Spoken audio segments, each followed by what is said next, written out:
Custo de vida, emprego e desemprego, cesta básica, tarifas públicas, salário mínimo. Agora, na Brasil Atual, a análise do DIEESE. E nós vamos fazer contato agora com o supervisor do escritório do DIEESE em São Paulo, Vitor Pagani. Bom dia, Vitor. Bom dia, Glauco. Vitor, um estudo feito com base nos dados oficiais do Cadastro Geral de Empregados e Desempregados, o CAGED, que foi sistematizado pela Confederação Nacional do Comércio de Bens, Serviços e Turismo, mostra que na análise das profissões com maior volume de contratações, apenas 12 das 140 ocupações mais relevantes do mercado formal tiveram uma remuneração média de admissão maior do que a inflação no acumulado de 12 meses. Isso mostra que mesmo aquelas pessoas que têm direitos trabalhistas, que estão registradas, não estão conseguindo compor aí o seu salário de acordo com a inflação, Vitor?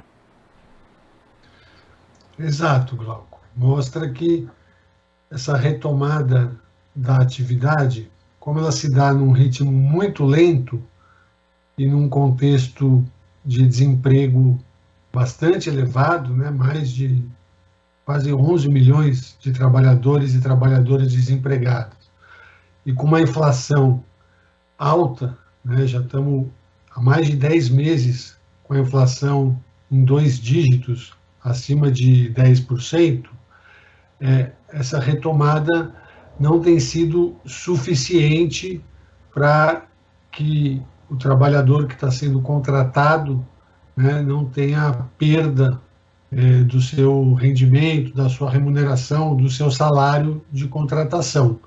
Então, o que a gente observa é que a retomada está se dando com base em empregos pior remunerados, né, com salários mais baixos do que o que se pagavam há 12 meses atrás. Agora, isso em relação ao mercado formal, né? Porque quando a gente tem, por exemplo, o mercado informal, e a gente lembra que esse indicador de emprego precário, autoemprego, ele vinha caindo até 2012, manteve ali uma estabilidade em 2014 e passou a subir desde 2015 e 2016, né? Um crescimento lento da economia, com uma precarização muito elevada do emprego. Para esse mercado informal, a situação é pior ainda, porque além de não ter direitos trabalhistas, também não consegue compensar com aumentos a inflação, Vitor? No mercado informal, essa perda de renda, ela é ainda mais acentuada, né? Os dados do CAGED e dessa pesquisa da CNC mostram uma perda média da ordem de 5,6%. Né? Quando a gente olha os dados da PNAD, que abrange o setor informal também, a gente tem uma perda ainda maior ali, acima de 7%, perto de 8%. Né? Então, a gente vê que esse cenário de inflação muito alta, né, ele é prejudicial para o rendimento dos trabalhadores, né? Então, nós temos aí crescimento da economia num ritmo muito lento, né, um crescimento muito pequeno, um desemprego num patamar muito elevado, a inflação alta, taxa de juros alta, o que também compromete as perspectivas futuras, né? Então, as projeções são de desaceleração das contratações nos próximos meses. É um cenário bastante complicado, né? Um cenário complicado e também deve ser complicado para um eventual novo governo, Vitor, porque, como você mesmo mencionou, a questão da política de juros, nós temos um presidente do Banco Central que vai ter mandato até dezembro de 2024, ou seja, num eventual mandato de um governo que não seja esse, também vai ter que ter aí uma composição da política monetária com a política fiscal para justamente tentar recuperar não só o emprego, mas o nível, a massa salarial que vem caindo no Brasil? Esse é o desafio que está posto para o próximo governo, né? Porque muitas das medidas que estão sendo tomadas agora, nesse fim de governo, né, e muitas das medidas que têm um caráter explicitamente eleitoreiro, elas vão impactar para 2023. Né? Então, a gente vê também a questão do câmbio, né, oscilando muito, com uma instabilidade muito grande. Isso acaba levando a que a alta de juros se acentue ainda mais na tentativa de controlar a inflação. Isso tudo preocupa porque para 2023 as projeções de crescimento já estão sendo revistas para baixo, né? E Glauco, em relação a essa pesquisa da CNC, chama atenção também que a perda de renda média, né, entre o salário de contratação agora, os 12 meses acumulados até maio, com os 12 meses do período anterior, é de 5,6%, mas em algumas ocupações essa perda chega a 19%. Né? Então a gente olha ali a questão dos motoristas de ônibus urbano, a questão dos próprios auxiliares administrativos, tiveram perdas de 19%. Né? A gente olha o pedreiro, uma perda de 16%, o garçom, uma perda de 15%.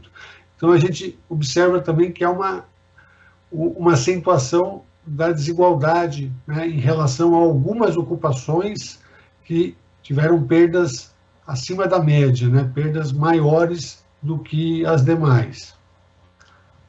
Quer dizer, um aprofundamento, porque essas ocupações, inclusive, são ocupações que não têm remunerações muito elevadas, Vitor. E quando a gente vê, por exemplo, as profissões com salário inicial que superaram a inflação, é médico, você tem aqui alguns professores também de nível superior, gerente comercial, analista de desenvolvimento de sistemas.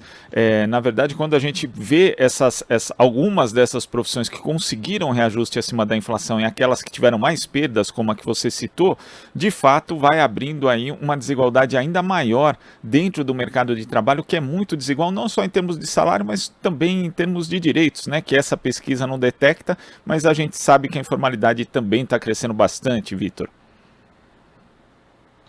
Exato. A gente olha as ocupações que tiveram algum ganho de rendimento, elas são, sobretudo, na área de saúde, né, que foi bastante demandada devido à pandemia, mas principalmente entre os médicos, né, e nas áreas de tecnologia. Né. E quando a gente olha as que tiveram perdas mais acentuadas, estão mais concentradas na área de serviços, né? E, como você bem disse, são salários muito baixos, né? O salário médio de contratação ficou em 1.898. Então, a gente vê que é um salário relativamente baixo, né, para o sustento de uma família, né?